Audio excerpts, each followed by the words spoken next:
आज की इस भागदौड़ भरी जिंदगी में हर व्यक्ति एक बेहतर जिंदगी की रेस में भाग रहा है, लेकिन उनमें से सिर्फ कुछ ही लोग अपने लक्ष्यों को हासिल कर पाते हैं, जबकि ज्यादातर लोग अपने लक्ष्य तक कभी पहुंच नहीं पाते।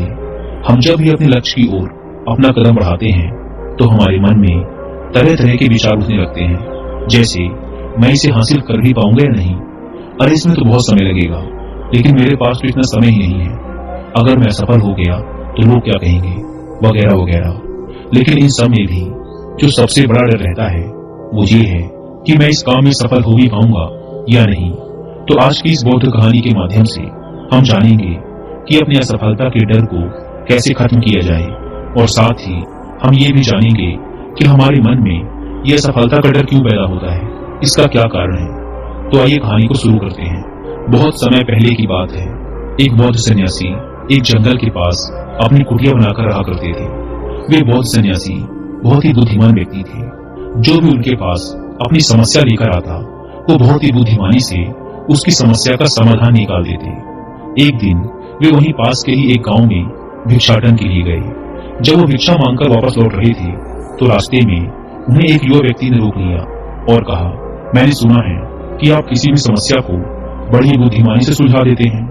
हालांकि मुझे तो जरा भी विश्वास नहीं कि आप मेरी इस जटिल समस्या को सुलझा पाएंगे, लेकिन मैंने लोगों से आपकी बुद्धिमानी के बहुत से किस्से सुन रखे हैं। इसीलिए मैं आपसे एक बात जानना चाहता हूँ कि हमें किसी भी काम में असफलता की घबराहट क्यों होती है, और हम अपने किसी भी लक्ष्य को असफलता की घबराहट के बिना कैसे प्राप्त कर सकते हैं। युवा व्यक्ति का यह प्रश्न सुन बौद्ध सन्यासी मुस्कुराए और बोले, मैं तुम्हारे इस प्रश्न का उत्तर जरूर दूंगा, और उसके बाद से तुम्हारी सारी घबराहट भी खत्म हो जाएगी, लेकिन उससे पहले तुम्हें मेरे साथ मेरी कुटिया तक चलना होगा।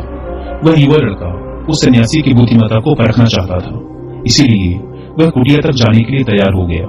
इसके बाद वह बौद्ध सन्यासी उस लड़के को अपनी जंगल के पास बनी कुटिया में ले आए, लेकिन तब तक शाम हो चुकी थी, इसीलिए वो भोजन करके सो गए। अगले दिन जब वो उठे तो बौद्ध सन्यासी ने उस लड़के से कहा, चलो आज मैं तुम्हें जंगल की सैर करा के लाता हूँ। और वो दोनों जंगल की तरफ निकल पड़े। कुछ देर बाद बौद्ध सन्यासी ने उस लड़के को एक गुफा दिखाई और कहा, चलो मैं तुम्हें उस गुफा की सैर कराता हूँ। लड़के ने कहा, हाँ चलिए, मेरी भी जंगल की गुफा देखने की काफी दिनों से इच्छा थी। इसके बाद वे दोनों गुफा के अंदर चले गए। गुफा के अंदर काफी अंधेरा था, लेकिन थोड़ी देर बाद बौद्ध सन्यासी चुपके से गुफा से बाहर निकल आए और उस गुफा के द्वार को बाहर से बंद कर दिया। उस लड़के ने गुफा के भीतर से बहुत आवाज दी कि मुनिवर, कहाँ हैं आप, कहाँ चले गए, मुझे जवाब क्यों नहीं दे रहे। लेकिन बहुत देर तक कोई जवाब न मिलने के बाद वह घबरा गया और घबराकर गुफा के द्वार की तरफ भागा। जैसे ही वह गुफा की प्रवेश द्वार पर पहुंचा, वह हैरान रह गया कि यह क्या, यहाँ तो किसी ने गुफा के द्वार को बाहर से बंद कर दिया है, अब मैं बाहर कैसे निकलूंगा। अब वह अकेले अकेले उस अंधेरी गुफा में काफी भयभीत और परेशान हो गया। वह सोचने लगा कि कहीं उस सन्यासी ने मुझे मारने की योजना तो नहीं बनाई थी। अब वह गुफा में इधर उधर घूमकर बाहर निकलने का रास्ता ढूंढने लगा। वह गुफा में काफी देर तक इधर उधर भटकता रहा, लेकिन उसे बाहर निकलने का कोई रास्ता नहीं मिला। अब उसे जोरों की प्यास और भूख भी लग रही थी, इसीलिए वह शांत होकर एक जगह बैठ गया। तभी उसे एक सुरंग से सूर्य की रोशनी आती हुई दिखाई दी, पर उस रोशनी आने वाली सुरंग तक पहुंचना बहुत ही कठिन था, क्योंकि चारों तरफ बस अंधेरा ही अंधेरा था और वह सुरंग भी काफी ऊंचाई पर थी। पर फिर भी वह तुरंत उठा और अपनी सारी भूख प्यास को भूलकर अपना सारा ध्यान उस गुफा से बाहर निकलने पर लगा दिया। काफी मेहनत और प्रयास करने के बाद वह उस सूर्य की रोशनी आने वाली सुरंग तक पहुंच गया और कुछ दूर तक उस सुरंग में ही ऊपर चढ़ता गया।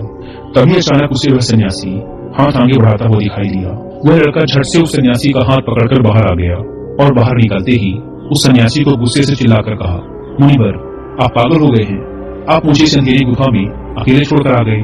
आपको पता है मैं कितना भयभीत हो गया था और मुझे कितनी जोरों की प्यास लगी है। उस सन्यासी ने मुस्कुराते हुए उसे पानी दिया और कहा, अब मेरी बातों को ध्यान से सुनना।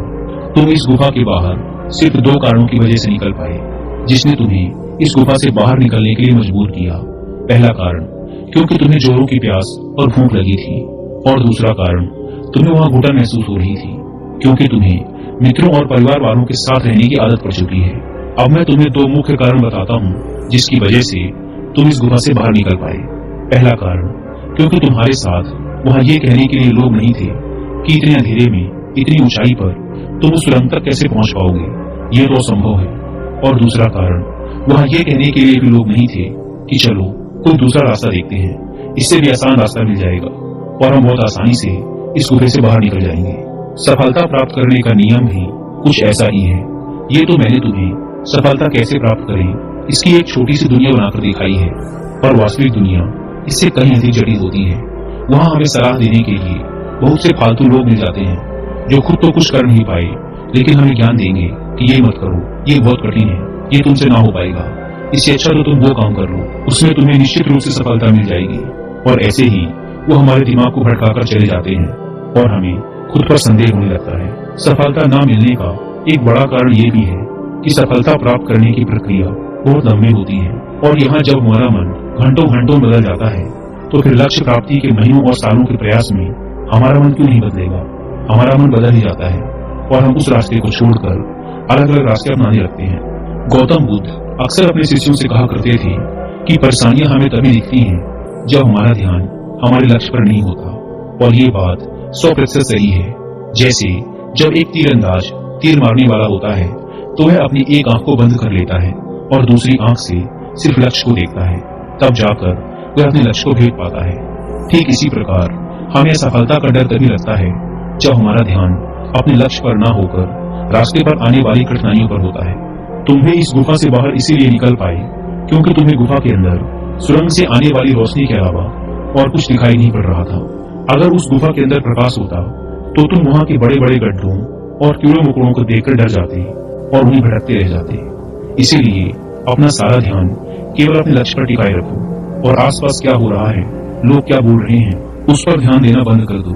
तुम्हारे मित्र और रिश्तेदार क्या कर रहे हैं, उन्हें सफलता मिली कि नहीं, ये सब देखना बंद कर दो और केवल खुद के काम पर ध्यान दो। फिर देखना कि जब तुम्हारा समय आएगा तो लोग खड़े होकर तुम्हारे लिए तालियां बजाएंगे।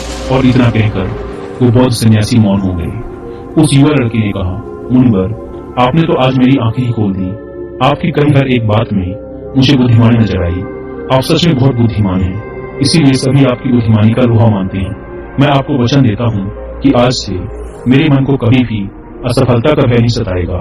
मैं अपना पूरा ध्यान सिर्फ अपने काम पर लगाऊंगा और जल्दी ही एक सफल व्यक्ति बनकर दिखाऊंगा।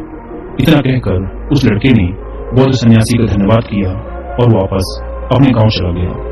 दोस्तों, आशा है कि आप इस कहानी की सीख को समझ गए होंगे। धन्यवाद।